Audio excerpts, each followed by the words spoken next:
प्यारे बच्चों, नैतिक शिक्षा की इस कक्षा में आपका स्वागत है।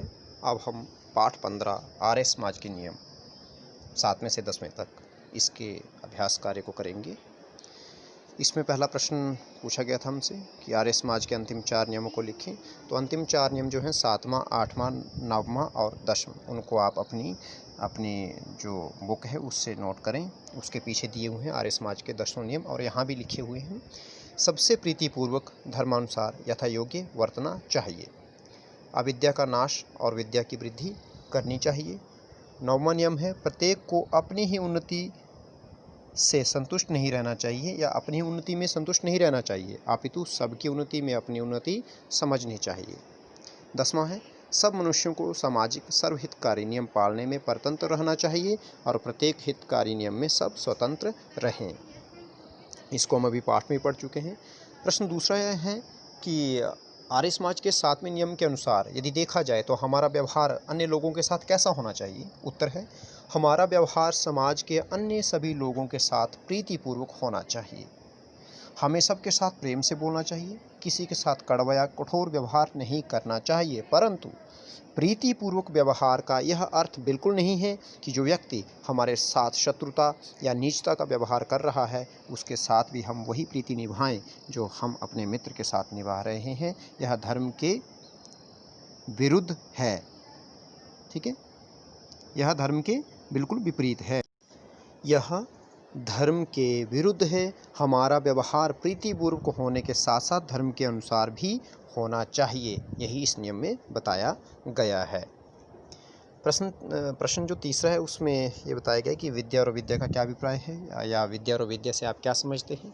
आर्य समाज ने अविद्या के नाश के लिए क्या क्या किया, जैसा हमने पाठ में भी पढ़ा था।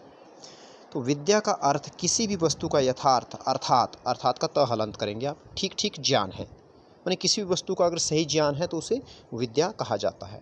वास्तविकता के विपरीत, वास्तविकता माने जो रियलिटी है उसके विपरीत, उसके जो उलट है उस ज्ञान को अविद्या कहते हैं। जैसे रस्सी को हम सांप समझ बैठे हैं तो वो क्या है, अविद्या है, अज्ञान है।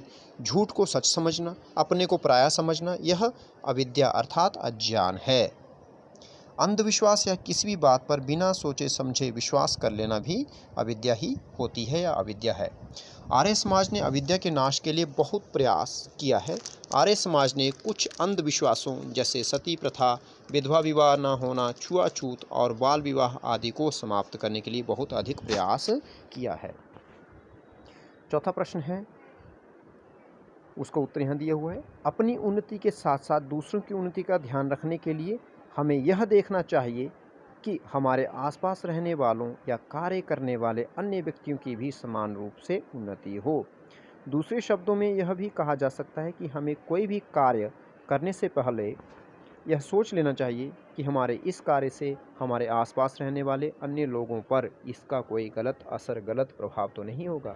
हमारे कार्यों से हमारे साथ साथ अन्य सभी लोगों की भी उन्नति होनी चाहिए। उन्नति का अर्थ है शारीरिक, आर्थिक, सामाजिक, आर्थिक के बाद भी आप अल्प विराम लगाएंगे, धार्मिक और आत्मिक उन्नति। अतः हमारा कर्तव्य है कि हम इस बात का ध्यान रखें कि हमारा प्रत्येक कार्य हमारी तथा हमारे संपर्क में आने वाले सभी लोगों की शारीरिक, आर्थिक, सामाजिक, धार्मिक और आत्मिक उन्नति में सहायक हो, बाधक नहीं, रुकावट ना बने हमारा कार्य दूसरों की उन्नति में। बस इस बात का ध्यान रखना चाहिए।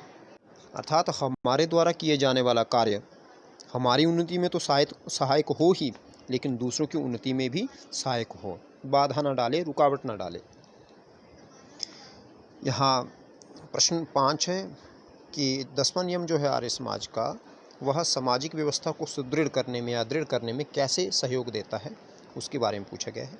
उत्तर है व्यवस्था को ध्यान में रखते हुए समाज में हर जगह या हर स्थान पर अलग अलग नियम बने होते हैं। जैसे खिलाड़ी को खेल के मैदान में, विद्यार्थी को विद्यालय में तथा सिपाही को युद्ध के मैदान में कुछ विशेष नियमों का पालन करना जरूरी होता है। यह नियम बताता है कि हम किसी सर्वहितकारी कार्य के लिए धन दान करना चाहते हैं तो हम कर सकते हैं, परंतु देशद्रोहियों को सहायता देने के लिए हम स्वतंत्र नहीं हैं। इस नियम में हमें यह भी बताया गया है कि जिन कार्यों को करने से दूसरों का अहित नहीं हो, दूसरों को कोई नुकसान नहीं हो, वहाँ पर हम स्वतंत्र हैं। परंतु जिस कार्य से हमारे समाज या राष्ट्र का अहित होने की आशंका है, वहाँ हम स्वतंत्र नहीं हैं। वहाँ हमें समाज व राष्ट्र के नियमों के अनुकूल कार्य करना पड़ेगा। इस प्रकार आर्य समाज का 10वां नियम सामाजिक व्यवस्था को दृढ़ करने में सहायक है। इस पाठ में कुछ अन्य प्रश्न भी हैं, उसके लिए आप पाठ को ध्यानपूर्वक पढ़ें। कुछ प्रश्न यहाँ लिखे गए हैं। सबसे प्रीतिपूर्वक व्यवहार करना आर्य समाज के कौन से नियम में बताया गया है?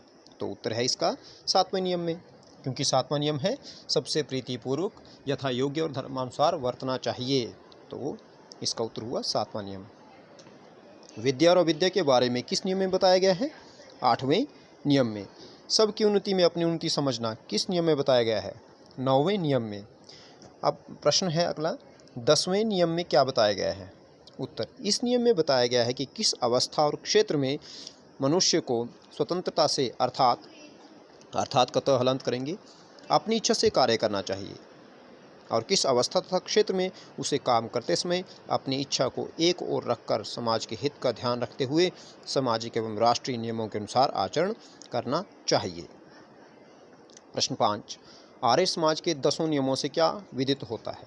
उत्तर, आर्य समाज के 10 नियमों से यह विदित होता है कि आर्य समाज उदार तथा सबकी भलाई चाहने वालों का समाज है। वास्तव में ये नियम केवल आर्य समाज के लिए ही नहीं अपितु मानव मात्र के लिए हैं। देखो, आर्य समाज के नियम किन किन के लिए हैं या किसके लिए हैं? उत्तर, मानव मात्र के लिए। आर्य समाज किन की भलाई चाहता है? उत्तर, मानव मात्र की। तो इन्हें आप अपनी अपनी अभ्यास पुस्तिकाओं में लिखेंगे। इति ओम शम।